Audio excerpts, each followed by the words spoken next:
In opposition to the war in Vietnam, two Des Moines high school students named Mary Beth and John Tinker wore anti-war armbands to school one day, only to receive punishment from the school system.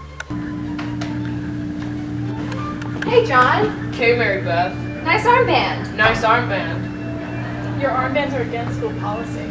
You can't take away our constitutional rights. If you don't remove them, you're gonna get suspended. Read the school policy for yourself. But it's our First Amendment rights of freedom of speech. We can wear what we want and express ourselves how we please. You can't distract from the learning. Your armbands are causing distractions in classes. This is our symbolic speech. We'll see you in court. John and Mary Beth Tinker took School District of Des Moines to court. The district court sided with the school, and the U.S. Court of Appeals for the 8th Circuit was evenly divided, so the district court decision stood. Tinker versus Des Moines made it to the Supreme Court in 1968.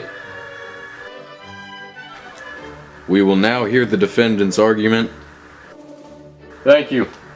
The order prohibiting petitioners from wearing armbands in school as a symbol of protest was an unconstitutional infringement of their rights under the First and 14th Amendment. The First Amendment protects the rights of public school students to free speech in their schools and classrooms. The prohibition against wearing armbands was an unconstitutional prior restraint on free speech. Petitioners were suspended from school for exercising their First Amendment rights. The prohibition against wearing these armbands was specifically designed to impede petitioners in their exercise of their First Amendment rights. Thank you.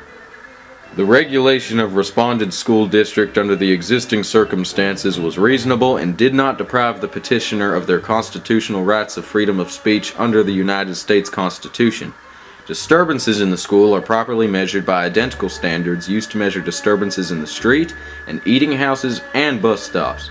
The rule of prohibiting the wearing of bands in school should be upheld because the rule was reasonably calculated to promote discipline in the schools.